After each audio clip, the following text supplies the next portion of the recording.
আমি সবচেয়ে বেশি চাইব না।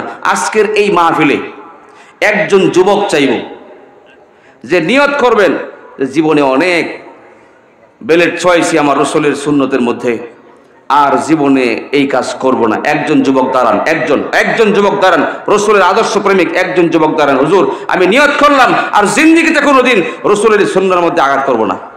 একজন যুবক দাঁড়ায় বলেন যে আমি নিয়ত করলাম ইনশাআল্লাহ। আল্লাহ পাক যুবক ভাইকে কবুল করুন। ভাইয়ের নাম কি? আরাফাত ভাই। আল্লাহ যুবক ভাইকে কবুল করেন, বলে আমিন। রসুলের আদর্শ উম্মত এবং প্রেমিক বানায় দুনিয়া থেকে বিদায় নেক, আল্লাহ কবুল করুন, বলে আমিন। ভাই বসেন। ভাইয়ের সঙ্গে যদি আরো কেউ নিয়ত করে থাকেন, মনে মনে নিয়ত করেন, ভাই যদি রসুলের প্রেমিক হয়, রসুলের আদর্শ উম্মত হয়, জান্নাতে যায়, আমিও যাবার চাই, এরকম লোক আছে না? আল্লাহ পাক কবুল করুন, বলি আমিন। করিম চাচার সঙ্গে সচিব সাহেব দেখা করতে গেছেন, দেখে যে মুরব্বী হয়ে গেছে, সাদা পাকা দাড়ি হয়ে গেছে। এখন করিম জিজ্ঞাসা করুন, মোর চাচা কি করেন? বলে সেই দোকানদারি করি। বলে আর কি করেন? বলে একটা মাদ্রাসা করছি। কি করছি বলেন? একটা মাদ্রাসা করছি। খায়া দেয়া তোর কাম নাই। একটা কিন্ডার গার্ডেন করতেন, একটা কলেজ করতেন, ভার্সিটি করতেন, টেকার উপরে ঘুমাইতে। কি করছে? ওইদিকে বলছে কেউ মাইন্ডে নিয়েন না। বলে টাকা ইনকাম করতে পারছেন, মাদ্রাসা করছেন, এটু কোনো কাম হইল না।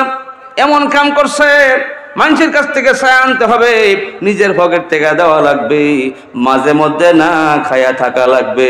এই বিশ্বাস অনেকের আছে না নাই?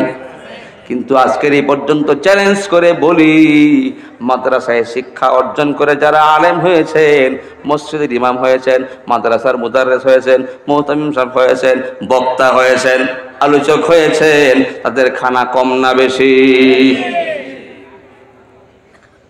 আমার প্রাণের ভাইরা, করিম তাদেরকে বলতেছে কি কাম করলেন?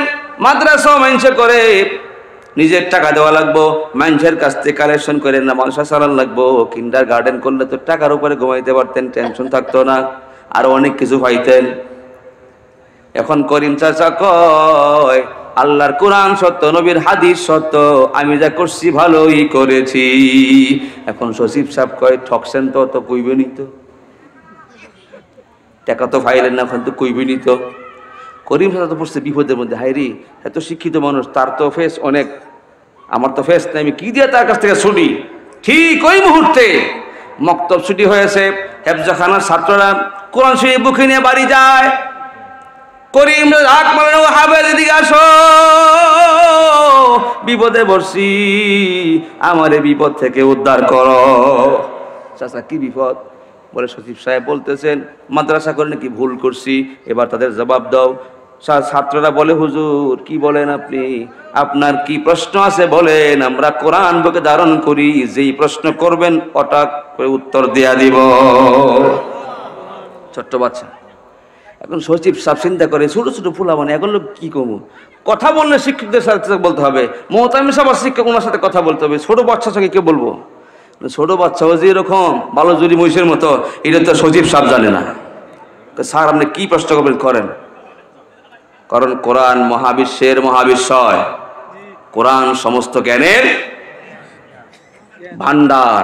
বলে এই কোরআন যাদের সেনার মধ্যে আছে, সবচেয়ে দামি শিক্ষা এবং সমস্ত শিক্ষার মূল কেন্দ্র তাদের সেনার মধ্যে ঢুকাইছে। আলহামদুলিল্লাহ।